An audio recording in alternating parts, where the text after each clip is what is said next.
তো এই যে আমি এখন তো বাড়ি চলে এসেছি, আর আমাদের বাড়ির সামনের পরিস্থিতি তোমাদের দেখাচ্ছি। এই দেখো, ওখানে আমাদের এই যে পুকুরটা ডুবে যাচ্ছে, তো সেই জন্যে আমার মা আর ভাই মিলে এই যে মাছগুলো যাতে না বেরিয়ে যায়, তো দেখতেই পাচ্ছো আমাদের চারিদিকে কি অবস্থা হয়ে গেছে। তো দেখো পুরো বাড়ির সামনে তো পুরো জলে জলমগ্ন, আর আমাদের সামনের দিকটা দেখো পুরো জলে জলমগ্ন হয়ে গেছে।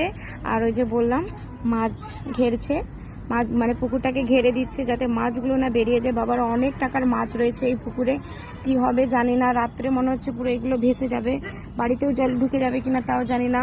তো এই যে দেখো, দেখতেই পাচ্ছ আমাদের পরিস্থিতি এখন আরও খারাপ, কারণ আমাদের বাড়িতে কারেন্ট নেই। তা সত্ত্বেও তোমাদের সঙ্গে আমি মানে এক্সাম দিতে গিয়েছিলাম, সেই পরীক্ষার হলে আমি এখানে চার্জ দিয়েছি, ঠিক আছে, তারপরে গিয়ে তোমাদের সঙ্গে ভিডিও করছি।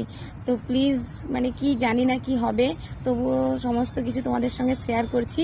তো